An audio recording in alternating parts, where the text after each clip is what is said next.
احمد وسلم علی رسولہ الکریم اما بعد اعوذ باللہ السمیع العلیم من الشیطان الرجیم بسم اللہ الرحمن الرحیم 16ویں پارے کا خلاصہ پیش خدمت ہے۔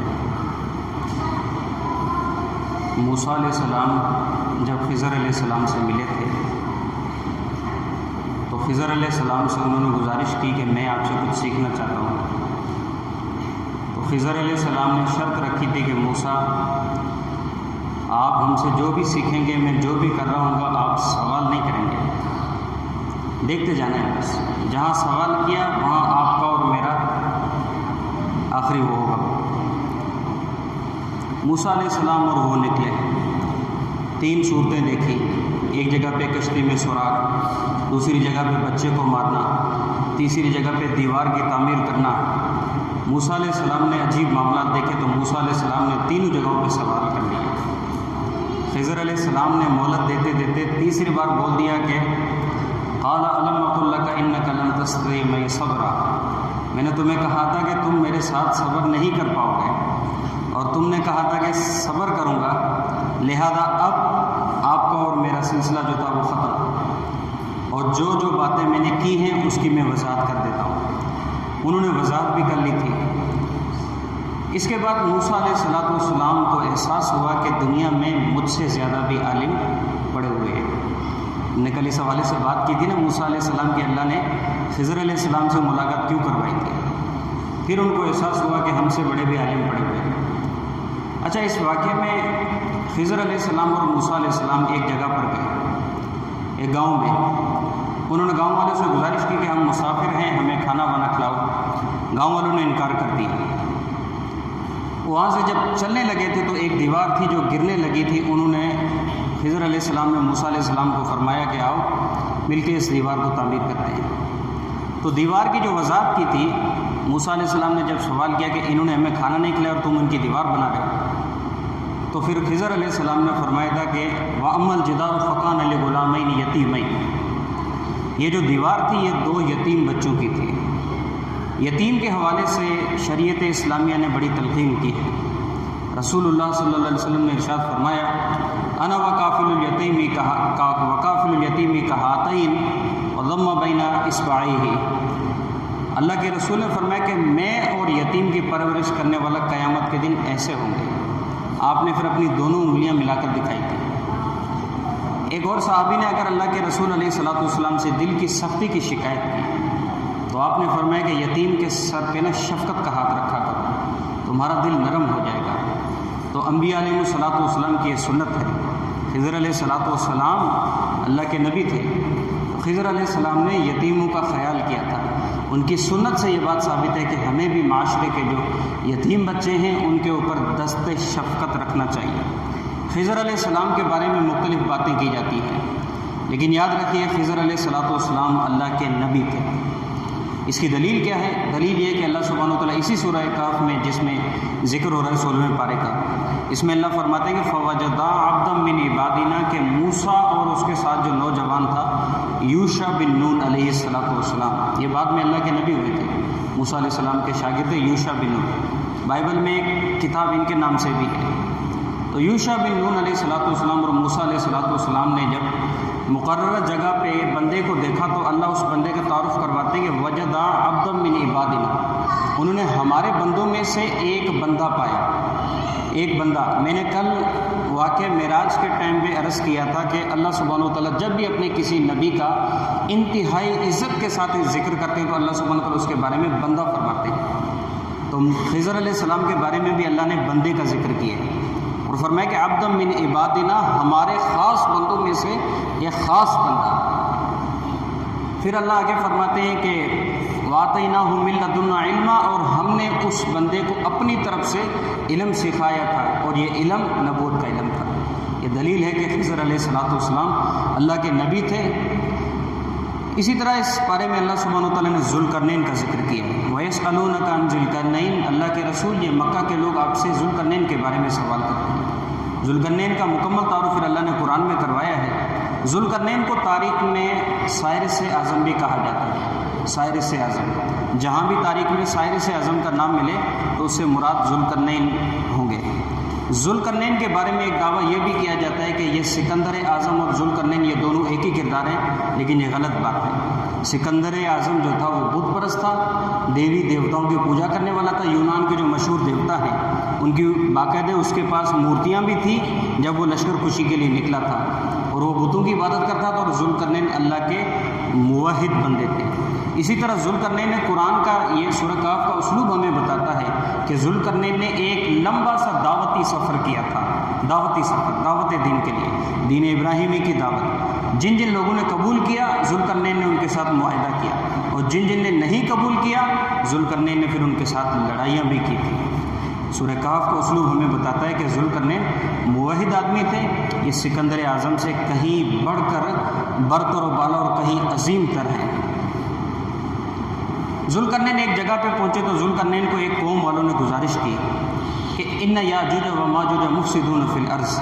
اس بارے میں اللہ نے یاجوج ماجوج کا بھی ذکر کیا کہ یاجوج اور ماجوج یہاں زمین میں انہوں نے بڑا فساد پھیلایا۔ یاجوج اور ماجوج کے بارے میں مولانا ابوالکلام آزاد رحمۃ اللہ علیہ اپنی کتاب ترجمان القرآن میں ارشاد فرماتے ہیں کہ یہ منگولیوں کا ایک قبیلہ تھا۔ منگول، جو منگول ہیں جن سے تاتاری وغیرہ نکلے تھے۔ دنیا میں جہاں بھی سرکشی اور ظلم کا نام لیا جائے گا تو منگولوں کا نام ضرور آئے گا۔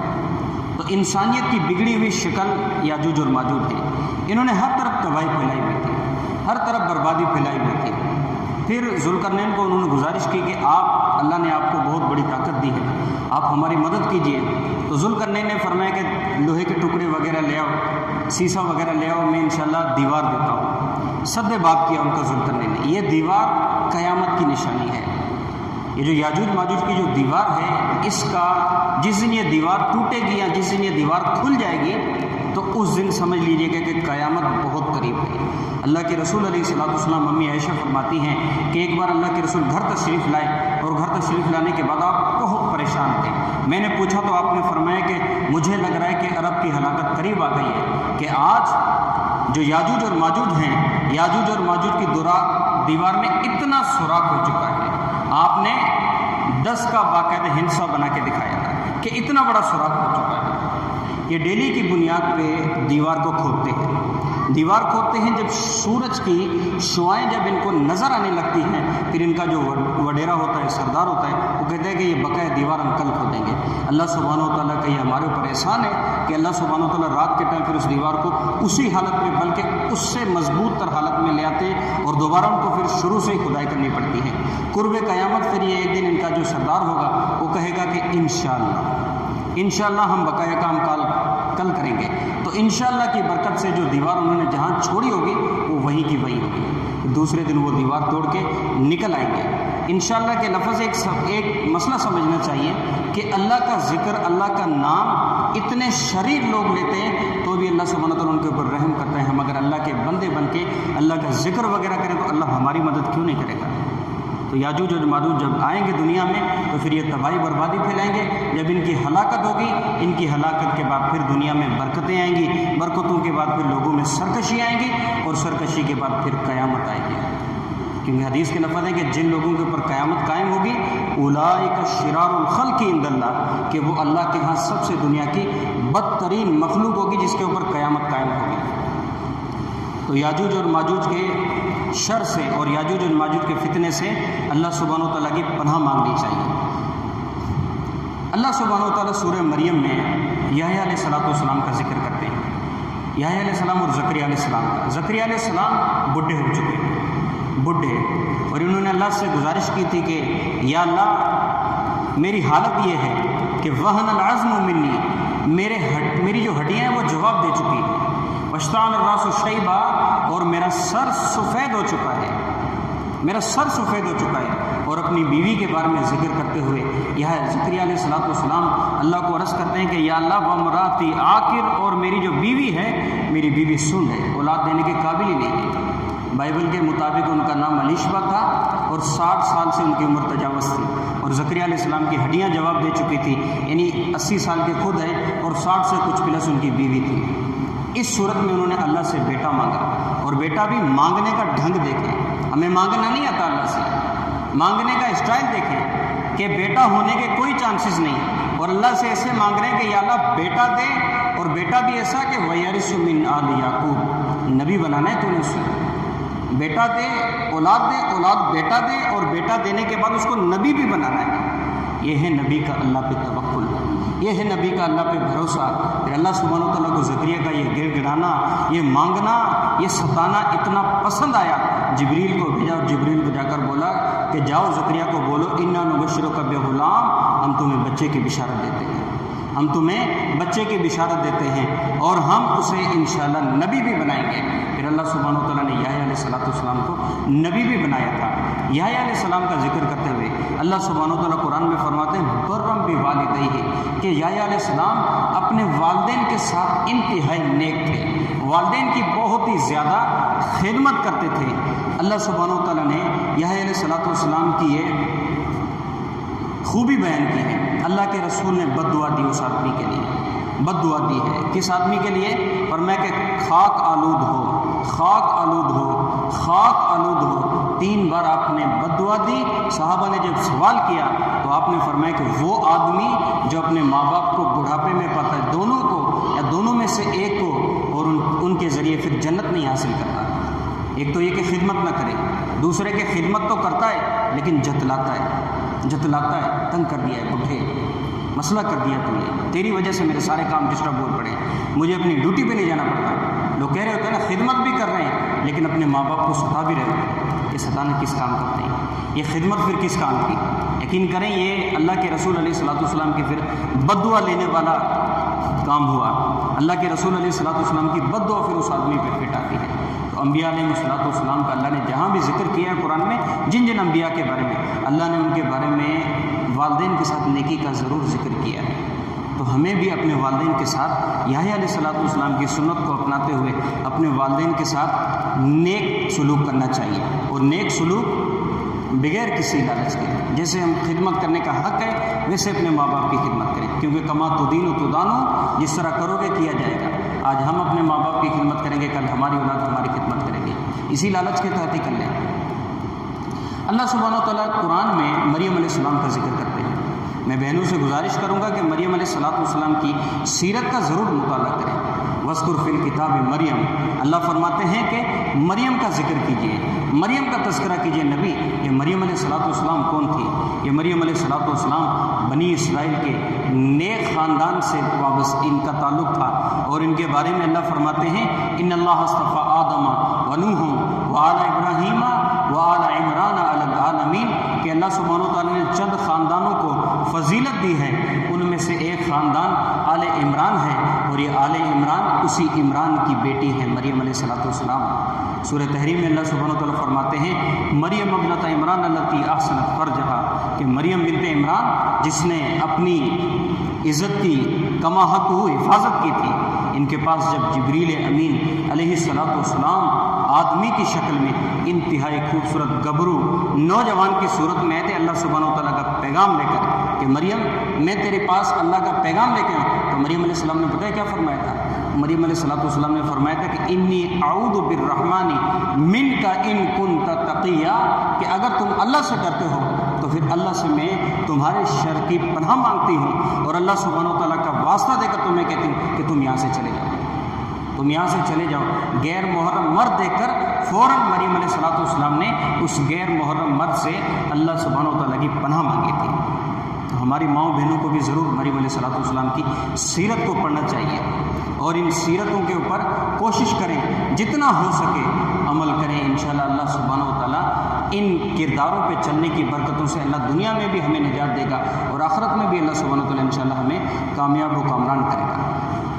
مریم علیہ السلام کا تعارف ذکر ہوا ہے۔ یہ قوم کے پاس جب آئی تھی عیسیٰ علیہ السلام کی ولادت کے بعد، تو قوم والوں نے کہا تھا کہ یا اخت ہارون، اے ہارون کی بہن، ما کان ابوک امرأ سوء، تمہارے آپ جو باپ تھے وہ برے آدمی نہیں تھے، وما کانت امک بغیہ، اور معاذ اللہ تمہاری ماں بھی زانیہ عورت نہیں تھی، تو پھر یہ بغیر شادی کے تمہارے پاس اولاد کیسے آ گئی؟ تو یہاں پر جو ذکر ہوا اخت ہارون، یاد رکھیے اس ہارون سے مراد سیدنا ہارون علیہ السلام نہیں ہے۔ بنی اسرائیل کی عادت ہوتی تھی، صحیح مسلم کی حدیث ہے، بنی اسرائیل اپنے بچوں کے نام اپنے نبیوں کے نام پر رکھتے تھے، اور ہمیں بھی یہی حکم ہے سنن نسائی کی حدیث ہے، اللہ کے رسول نے فرمایا سموا ابناءکم باسماء الانبیاء، کہ اپنے بچوں کے نام اپنے نبیوں کے ناموں پر رکھیں۔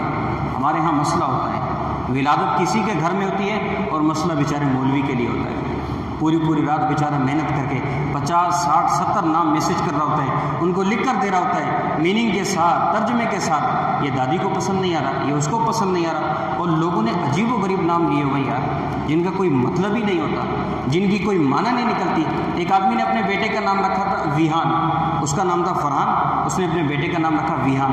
اب یہ ویہان کا پتہ ہے مطلب کیا ہوتا ہے عربی کے حساب سے؟ ویہن سے نکلا ہے، اس کا مطلب ہے بربادی۔